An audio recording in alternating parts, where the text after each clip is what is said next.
Lindbergh. Here. And at this time, Seth Window is absent.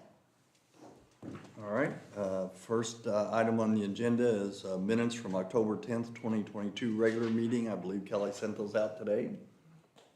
Make a motion that we approve the meeting minutes from October 10th, 2022. I second All right, we have a first and second. All in favor? Aye. it. Any opposed? None. I'm gonna move number 7 up now so that Todd doesn't have to sit here through the rest of this stuff, so. We're at APC's recommended rezoning back 9 properties as stated in the application. Is that right, Kevin? Yes, Okay, yes, they did certify ordinance 2022-15 to you with a favorable recommendation and with the recommendation that the town of Santa Claus require that back 9 enter into a commitment in the form attached to the ordinance. So you have up for your consideration ordinance 2022-15, an ordinance rezoning certain lands in the town of Santa Claus, Indiana. I make a motion that we approve the ordinance for the APC recommended on the back 9, 2022-15, you said? Yes. Second. anybody have questions? And that's the first reading, right? Yes. Okay. All in favor, signify by saying aye. Aye. Any opposed? No? All right, thanks. You We'll also, have a second reading at the, go ahead. no, I mean, we will have a second reading at the December meeting? Yes. Okay, okay. Were It's the 12th, I were you think. gonna add something? There's another ordinance up Okay. for first reading. Yeah. You instructed the advisory plan commission to also attempt to revise the PUD requirements to Yes. clarify all of the requirements, and they did certify ordinance 2022-14 to you also with a favorable recommendation.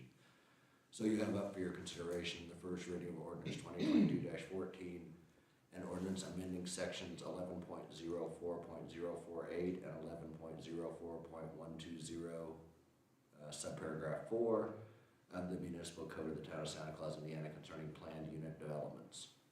Okay, so we clarified that. Can you send us all that so that we can Yes. see it before? We'll do the first reading now, and then everybody can read it before we do the second reading. All right, so we have first.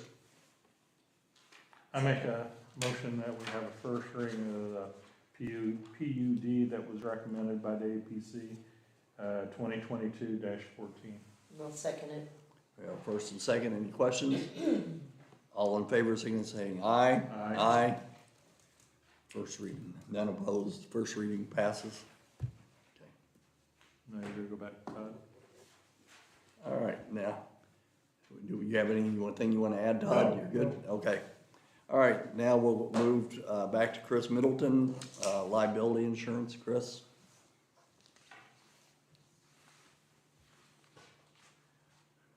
I just love bringing good news. I always try to. Last year, if you recall, we had a very lengthy discussion. Can you hear me? Is it on? Mhm. Okay.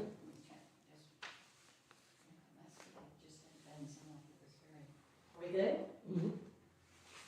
Last year, we had a lengthy discussion regarding what was transitioning throughout the world with respect to cyber insurance, post-COVID-19 work from home situation with more people using their personal computers for transmission, and in short, we have a record number of situations where there were hacks, there was a lot of cyber deception going on, people representing other organizations and so forth. So in essence, and I know Seth was very concerned about that. I do want to make sure that gets in the minutes too, Kelly, because I told him I would follow up. I have notes on that from last year. He was very concerned about this stabilizing. Last year, we did see a $3,638 increase, which was on the low end of what it could have been. I said, I really feel like this will stabilize, and I know he was concerned that it would not. We did not know what those numbers were going to look like. I am so thrilled to tell you all, you are the only account that I've had since I've been writing cyber insurance. You've had no rate increase this year. Great. Zero. Thank you. None. And I want to tell you why, in large part. And I've got to thank, I don't know who did the grant, Kelly, if you did the grant or who did the research on this. There was an informational security risk assessment report that was done by Purdue University. They did an extensive research on your systems, how they work together, how they complement each other. They did a total assessment of any gray areas, any holes in the system that were not complementary or were not assisting each other and supporting each other. And Kevin, I'm sure you can attest that a lot of times with systems, you change a part of the system and you don't think about how it affects the sum of the whole, it opens up a window, if you will, of potential exposure. So you have to make sure everything is talking to each other. And this assessment really revealed what a wonderful job your systems have been doing with your IT tech and how secure your system is. So I'm going to tell you, this right here was invaluable to you, and I understand that you can maybe do this again. Yes, it's every year, free, there's a grant for it, and that's why we applied for it. But Brian brought it to my attention, that he was at a conference and knew about it. And we jumped on that bandwagon and filled out that paperwork, and they came and did the assessment. Well, kudos to you all for doing this, because you're the only ones of my municipalities that took advantage of this. And it's a great educational tool, and it stops a lot of issues right in its tracks. And even my insurance underwriter said, I'm not seeing anybody else take advantage of this. And so you got maximum credits. And I'm gonna go ahead and do your summary sheet for you, which just saves a lot of time. I appreciate you coming in this evening, is kind of at a glance what your year looks like.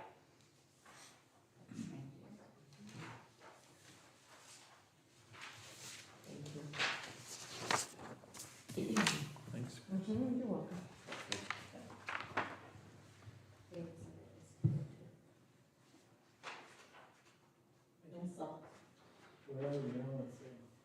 I also want to thank all of the departments, because you really did a great job, really thoroughly going through this. I think this is the most thorough job that was done, and we did have some last minute, some very large additions that came in this year, particularly with sewer and water.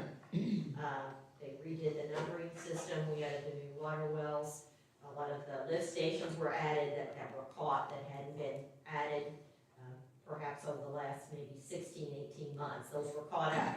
So we've got everything on here now, which is why you're looking at property additions. In excess of $2 million were added this year. $2,822,336. That's a lot of additions. And again, of course, our resting officers, I think there were 5 now, I confirm, correct? Correct, yes. Okay, so we do have that, those are Class A, and each of those are covered by law enforcement liability. Sewer customers adjusted, water customers were also adjusted. The inland marine net additions, you say, what is inland marine? Kelly brought me up to speed too, because we had some old Christmas lights. We traded those out, and the net difference with the new lights, and then of course, Santa Clauses were refurbished, I think, or we Santa had Claus the and Santa those Clauses. and the Christmas And then tree. Christmas trees. So those needed to be added on, and we had 4 treadmills. So that is what that consists of, if you want to know what the difference was on that. And then, of course, we had a net addition, the 3 vehicles. Had a great loss ratio this year, 11% is good, anything under 25% is good. Last year, the package premium was $47,380. This year, you did not have a rate increase on your package, because your rate is locked in, your losses were great. Your net premium increase that is due is only for the policy additions, everything listed above, because you added almost over $3 million worth of assets this year. So the net premium, or the $3 million, is essentially $6,476. And just to revisit, as we add things throughout the year, you are not billed. It is all carried forward, and that's what you're seeing here. So it doesn't interfere with the budgeting process throughout the year. They don't have to factor that in. We catch it up here at renewal time. So in essence, you have had absolutely a banner year this year as far as premiums, loss risk management. I appreciate, again, all of the departments being very responsive.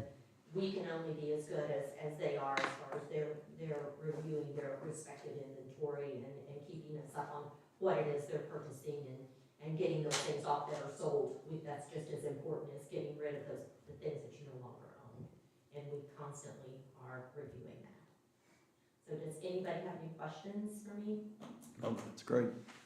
One thing though I do want to mention is, our cyber could change if we make adjustments and we have other people in the system. That is a proven, a fact, because that gives us, there's more people, and just like she said, some person doesn't know that they turned this off because this was on their side, and then it's not on that side. Now, like our new phone system is integrated into our computers, so Brian has a real concern about that. When it comes to if Russ decides to use that other person, who's gonna take care of that, who's gonna manage it? And he pays for our malware every year, and it's per computer. So he says, do you want that to end on December 31st? And Russ is gonna take care of his section down there, but then it will also play into effect with our cyber, because it's based off of what we have in our system and what we're saying we do, that we do. You know, It's based we on build this out that report. application. Yeah, this application is very extensive, and we appreciate, again, taking the time, I know you've got assistance from your IT to go through all of the vulnerability risk assessments on this, and then Purdue also went through everything. It's extremely important that systems, as you add them and people are doing their own things, that everything complements and works together, because if something becomes autonomous and it breaks off, you've opened a window. Don't know of any other way to explain this. Everything needs to work together. When it stops working together, then you've created an exposure. So that is essential moving forward. Whatever department looks at it doing this. Right now, everything is in sync. You are synced. If something changes, you need to be aware of that, because that opens a window or a door for potential exposure. I mean, that's what we've had happen with a couple of cities or towns. Somebody started doing something different in their department, pulled their firewall down, and here you go. Guess what? Then it opened up something into actually the police department and access to their records. That's how it happens.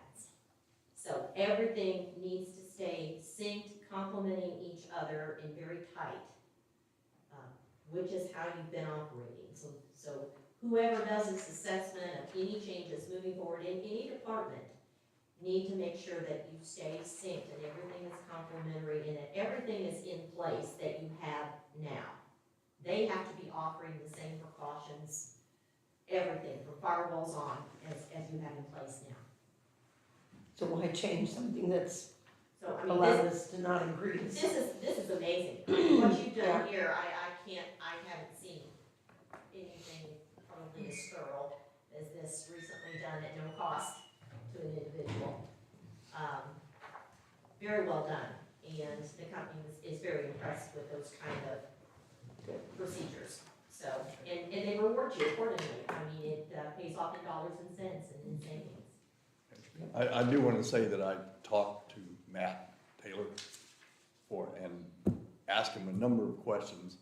I'm not taking anybody's sides here. I'm just saying, Matt told me that the system that he put on that computer is absolutely, totally as safe as anything that we had. So the only thing I can try to do now is if we can get Matt and Brian to talk to each other and see. But we're still gonna have two different It entities needs to be into the exactly system. the same. Well, You're still gonna have two different people, because Matt will take care of what's down there then. well, I don't know how. Because he they set up would new passwords and all that stuff, Brian doesn't have any of that anymore. That's what I'm saying, that's what the difference is, you don't have one person kind of knowing what the whole system is throughout the town. I think we need to have one person for security. I think we should do one person. One person. Yeah. That's my thoughts on it. Does anybody have any questions? Says Tabby, he's on over, please. So we need to vote on Yeah, you have to. renewing our, Motion to approve that, Yeah. the insurance and the Yeah. premium amount, so we can. Yes, ma'am, the premium, the package renewal is $53,856. The cyber, no increase, $5,381.25. So it's two different motions, one for the Yes. liability and Okay. one for that. So we need a- Motion to approve the property and liability package insurance in the amount of $53,856 for the 22-23 year. Okay, Go ahead first. I second it. you have a question? No. Okay, no, I Did thought Kevin we did. lose 100 water customers? Do what? Did we lose 100 water customers? Yeah, I noticed that too. We have 350 more sewer than water. That That's water, the report that they got from Keystone out of, this was. Surely you have done more when I water was than here. sewer we have a lot more because- water customers than sewer customers. because and They wouldn't the have gone septic- down, we didn't lose any water customers this year. how in the world do we have 350 more sewer than water? Well, unless it wasn't done in the past correctly, and it's. That cannot be the right number of water customers. I'd have to look into Yeah, it to because see, because this was done, I think Abigail got those. Abigail figures. got these numbers for me from Keystone. Yeah, Yeah. because They're- our water customer base physically is way larger than our Then sewer. your sewer. Mhm. Yeah, That cannot be right. There's somebody, no way we have 2,000 sewer customers. Yeah, I think it's flipped, maybe. That's So, separate account. maybe you can just check on it, Kelly. I mean, I don't think it's Just gonna, update me and I'll make sure the company. Yeah. Might be a lot cheaper if we dropped half the sewer customers on. all right. So we have a first and second on approving the renewal of the property and liability package insurance in the amount stated. Second. We have a first and second, okay. All in favor, signify by saying aye. Aye. Any opposed? No. All right, the second thing is the cyber insurance, which is no increase. Thank you. So we need a first for approving. Make a motion to approve the 22-23 cyber insurance in the amount of $5,381.47. Second. Okay, we have a first and second to approve the cyber insurance renewal. All in favor, say aye. Aye. Aye. Any opposed? None. Motion passes. Thank you, Chris. Thank you all very much, appreciate it. All right, next item is to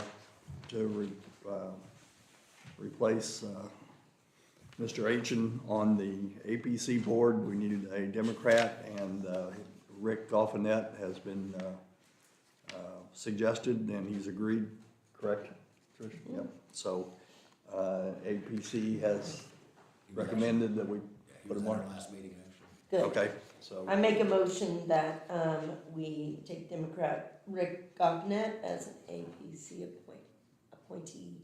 Second. you know, first and second, all in favor, say aye. Aye. Any opposed? Nope. Okay, the next item is a request from the deputy prosecutor for copies of Kevin Farmer personnel file. I know there were a lot of emails went back and forth on this. Does anybody have any questions for Kevin? I mean, our personnel file is public record. No, personnel files, normally. Okay, then, But, No, they're not general. okay. The town council has discretion on certain records on whether to make those generally available to the public. So under state law, the town council said all the records that we can keep from public access, we are. okay, the prosecutor is not releasing it He's to not the really public. in the public though. I mean, she is a state employee or state officer Right, who's requested those records. And, I mean, she does have a legitimate need for them, in my opinion, under, you know, to fulfill her Right. constitutional and statutory duties of determining whether she has to make certain disclosures to defense counsel and defendants whenever they're prosecuted. I recommend you disclose them to her. I mean, she will get them eventually, she can have the court issue a subpoena for him, correct? only after a case is filed in which he would be a witness. Then she could subpoena them. But if she doesn't have a case pending in which she needs those records right now, and I'm not sure if he's got any pending cases where he's, What about the thing we just gave you? that doesn't involve her at all. Okay. But no, she's gonna make, I mean, I know what she wants them for. I haven't spoken to her about it, but I know just from what because she cited those 2 cases, which I explained to you all in an email. I mean, under the US Supreme Court cases, she's got to disclose Right. any material evidence to a criminal defendant. And if she knows that this is out there, Giglio says that also includes any evidence concerning the credibility of a witness. And so if he's the investigating officer in a case, she's trying to make an assessment probably on whether that falls under Giglio and whether she would have to make disclosure of his personnel records. She may, like I said, she may take a look at them and say, no, I've made a determination those aren't subject to Giglio, so I don't have to disclose those to criminal defendants. But she needs to know that, I'm sure. Right. And in assessing cases that he has where he's the investigating officer, I'm sure she wants to know it before she files charges against somebody, and whether to pursue those, because obviously if she determines that they're subject to Giglio, most prosecutors are not going to prosecute cases if they determine that an officer is subject to a Giglio disclosure. Does anybody have questions? Yeah, I do. So when if they decide to release all that, it's everything in that file, even when the council at the public hearing said that they did not do the 5-day suspension and all that, do they get minutes? Does that go to clarify that information, or do I put that in that file? Because I'm not real clear on if Yeah, you I guys decide to do this, what all I'm supposed to do. I would say to give it, like I said, what she's doing is she's making an assessment based upon what happened at the town on whether she has to make a disclosure to criminal defendants, I'm certain. So I would say the more is better as far as allowing her to make her assessment. So any of the letters that Kevin presented, anything that was in that executive meeting can be given to her as well too. Yeah, I'd say, yeah. I just wanna make sure that if that's what you guys decide. Yeah, because the public access counselor already said those are not confidential records anyway, the Yes. letters that were Right. presented. So all of that is certainly subject. But I mean, it's in his file. I just wanna be clear on what, if they decide to do this, what all goes to that office. So his entire Well, file? the disciplinary record is what, yeah, that's, anything dealing with the, yes. so nothing positive. Yeah, and like I pointed out, there's actually a state statute that requires that any police agency request those records. And the state law requires that you disclose that to anybody. So if one of our officers applies at Gingerville or Dale or somewhere, they are by law required to request the officer's personnel file, and you have to give it to them. So this is not an This is extraordinary request. This is not an employment situation, but it's probably more important than an employment situation.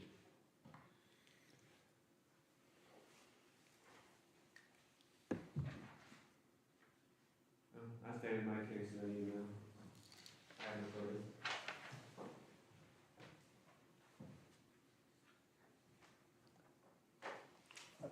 I think it should be, go ahead and release it.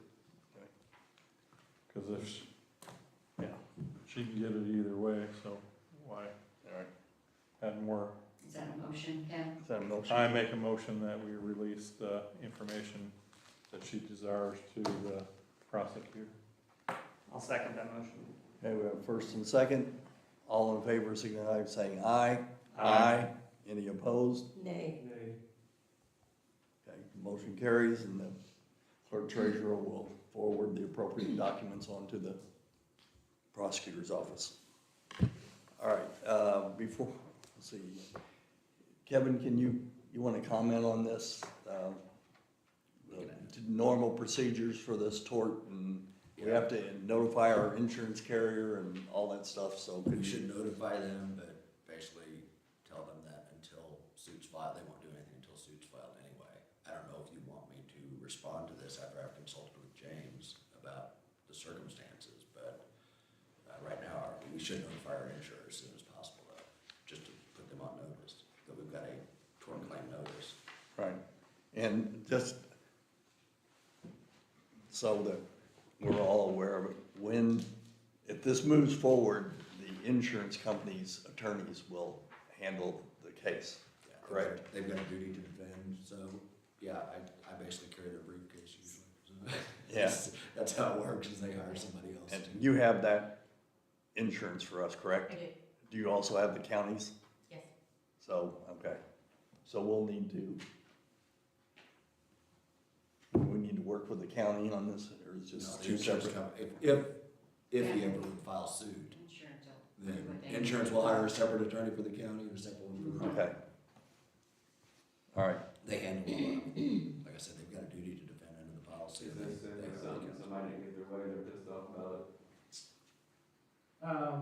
Well, I can tell you now, and Pat, when I spoke earlier, I reviewed all body cam footage today, and I don't think this is an issue at all.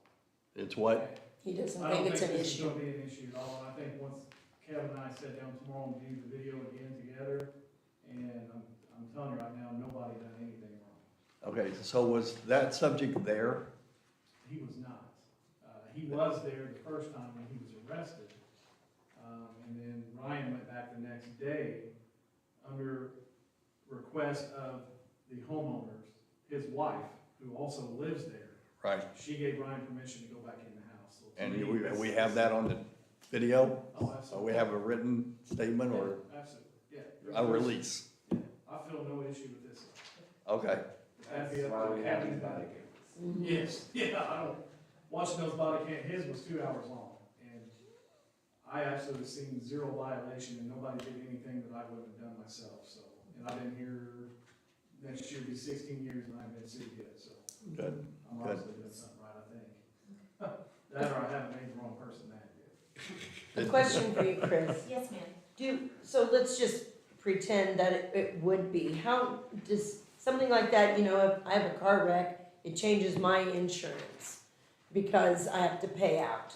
So if somebody would win this, tell me what, Well, the trigger is negligence. Negligence.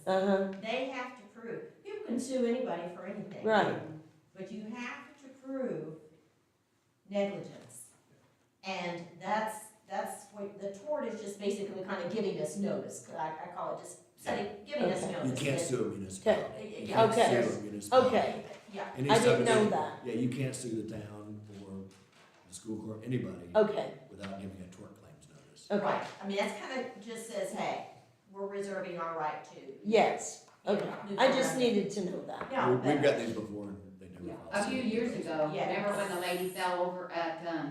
the Legion? Yes, She Yes. said the whole, the whole, the The manhole or grave or right, whatever. yes, And yes, that was, we, Okay, yes. yeah. We've gotten them, I Nothing think, happened. on some- Okay. a couple sewer backups before. Yeah. I don't know if they ever actually went forward with a tort claims notice, but they've asked us and we've told them, sorry, there's no liability. So okay. they never filed suit. I mean, that's the key, but it sounds like, you know, I was glad to hear what you were Right, saying over here, right. James. Yeah, Uh, that's- Everything I viewed didn't lead me to believe that there was anybody doing anything against state statute, so. Well, in the advent of body cams now, that's really helped That's awesome. tremendously. You know, Well, it dash takes- cams, a lot of It takes things. out a lot of the Yes, he it said, does. she said. Yeah, well, it He said, does. She said. Yeah. You got body cam footage, they can sit there and say it all day long, it's Yeah. gonna tell you the That's truth. good. If Right. body cam don't lie. So, I mean, it has to materialize into a full suit, they have to determine, you know, that there is negligence, the insurance company, you know, that has to be proven. Mm-hmm, And so, you know, at that point, it's ours, if it turns into that, then it's assigned to us and we defend. And in this case, I know what suit you're talking about here, because of course I have. Do The you want county. me to give Chris a copy of that? That would be great. Tort claim, because I have an extra one. Is that okay? Yeah, I think I already maybe had the counties. I just have, Jamie, what was he arrested for? Domestic battery. All right, so then they had every right to go back in and take the weapons. Absolutely. Right. By state statute, it clearly By says state it's statute, officer- yeah. right, it's officer's discretion. And at the time, they had chosen to take the weapons out of the home, while people were in the home, and then after everyone was out of the home, the weapons were returned. So he was never deprived of any property because he was no longer there, he was actually incarcerated. There is some body cam footage where somebody muted their body cam. I could see that coming to question, but Kevin and I talk about that tomorrow. There was a conversation between this gentleman and the officer muted his body cam, and I don't know what he said during that 10-minute conversation, so that will be discussed. You know, I'm sure that's what Okay. the defense attorney. Did the county officers have body cams on? They do not, they still not, to my knowledge, they don't have. Have it. they? Okay. No. So, Kelly, if you would you please turn this in though, on a claim form? Trish, what we normally do is turn this in just on a claim form, and at the top, you can either select notice or claim. Just put notice, that way we set a file Then up, you know it's there. we pinned it, Okay. okay? Thank you for the information. It's just something I don't know about. Good question. All right, does anybody else have anything to bring before the council? Yes, I do. I did not receive the incident report yet, that I think you said back at our November meeting, and you said I would have it at the end of that week. I haven't received it. From Russ? From us, yeah. All right, I will go get it myself, and physically bring it down here, because he told me it's on his My desk. other thing is. I worked on Invoices. it, I worked on it today, I'll give them to you this week, I That's it. promise. I think somebody told me that 2 weeks ago. Yep, And it's 2 months like ago. the end of the year almost. Tell me about it. If we get through December 31st, we don't have to pay him anymore. No charge. Yeah, no charge. All right, anything else, Kelly? Do you want me to call the wife, or you go tell her? Make a motion to adjourn. Kevin will get him in, I'll call your wife. Oh, we got to sign. Kevin's income's Those growing. aren't vouchers though, are they? Just a minute. So we can adjourn. Make a motion to adjourn. I second it. All in favor? Aye? Aye. Kevin, how's the little one doing? Full of piss and vinegar. A little scary. Didn't slow her down. Scary as hell, yeah. What happened? My youngest, Paige, they ended up thinking it was a febrile seizure.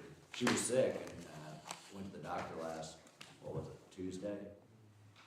And Aaron got her home, and she got her first dose of amoxicillin because they thought she had an ear infection, which later on they said she didn't have an ear infection, but she had just had that, she's never had antibiotics before. Aaron's sitting with her in a chair, and she said, something's wrong with her, she's twitching. She picked her up and starts to go to the bedroom.